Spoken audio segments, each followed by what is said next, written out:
Öncelikle Overwatch'u ilk çıkışından itibaren çok seven ve çok uzun saatler keyifle oynayan ben, son yıllarda birçok oyuncu gibi Overwatch'tan uzaklaşmıştım. Bilenler bilir. Oyuncu topluluğunu yeterince dinlememek, çıkışından bu yana oyunda yapılan ciddi değişiklikler gibi çeşitli etkenler oyunu seven kitleyi de soğutmaya ve oyundan uzaklaştırmaya başlamıştı. Oynadım mı? Evet, yine oynanıyor. Keyifli noktaları olmasıyla birlikte o eski ruhu, o eski tadı ne yazık ki alamıyorduk.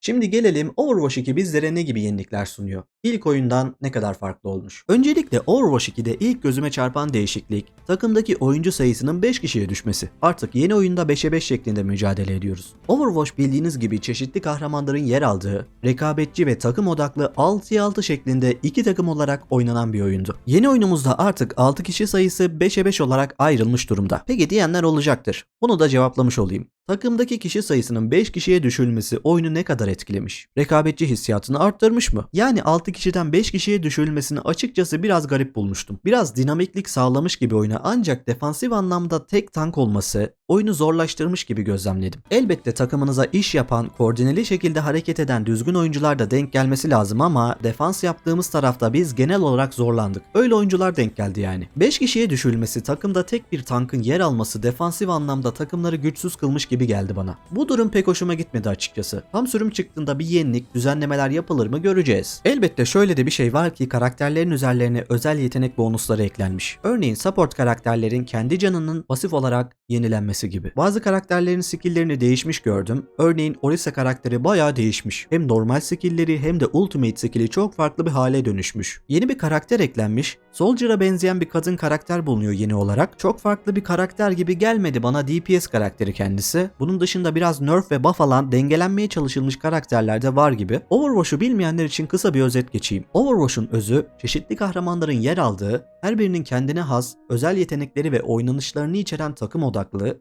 taktiksel, rekabetçi bir oyun. Bu oyuna tam anlamıyla adapte olması zaman alan, oynayarak tecrübe kazanılması gereken bir oyun. Her karakteri tanımak, özelliklerini, neler yapabileceklerini öğrenmek gerekiyor. Örneğin karşınıza gelen karakterlere nasıl savunmalar, nasıl taktiksel saldırılar yapabilirim veya onlar bana karşı nasıl bir oynanış gösterebilir gibi. Bunu oynayarak alışmak, öğrenmek gerekiyor. Overwatch'u uzun bir aradan sonra geri dönüp oynamak keyif verdi. Özlemişim oyunu gerçekten. Ancak şöyle bir durum var ki öyle bambaşka yenilikler içeren bir oyun beklemeyin derim. En azından Overwatch 2 beta versiyonunda sundukları deneyim için. Tam versiyonunda farklılıklar olabilir elbette. Overwatch'u ilk oyunu seviyorsanız ikinci oyunda çok benzer bir deneyim sunuyor diyebilirim. Şu an için oyun tam kıvamına gelmiş, o eski tadını yansıtıyor, oyuna geri dönme vakti gelmiş diyemem. Uzun zamandır oynamadığım için Overwatch 2'nin betasından keyif aldım. Overwatch'un o yapısını özlemişim yani. Görsellik ve ışıklandırma kısmında biraz iyileştirmeler var gibi gözlemledim. İlk oyuna göre biraz daha geliştirilmiş. Onun dışında menüler falan, oyun arayüzü biraz yenilenmiş. İlk oyunu satın aldıysanız, oyuna sahipseniz Overwatch 2 çıktığında bildiğim kadarıyla yeni oyunun PvP kısmını oynayabileceğiz diye biliyorum. Öyle aklımda kalmış. Hikaye içeriğini oynamak için para ödeyip satın almak gerekecek diye biliyorum. Ben de açıkçası Overwatch 2'nin o hikaye içeriğini merak ediyorum. O sunacakları hikaye deneyimi umarım başarılı olur. Benden şimdilik bu kadar efendim. Overwatch 2 için üstüne çok uzun konuşulacak bir durum görünmüyor şu an için. Beta versiyonunda oynayabileceğimiz modlar da çok sınırlı zaten. Overwatch 2 betasını denedim, keyif aldım. Bakalım tam sürüm çıktığında hikaye içerikleriyle biz oyuncuları memnun edecek mi göreceğiz. Ben Enes Gemci. İzlediğiniz için çok teşekkür ediyorum. Kendinize çok iyi bakın. Beni takipte kalın. Görüşmek üzere. Hoşçakalın. Evlat, kanalıma abone ol ve videolarımı beğen ki yeni gelecek içeriklerimden haberdar olabilesin. Gamer Carleon ailesi bu yaptığın iyiliği asla unutmayacak.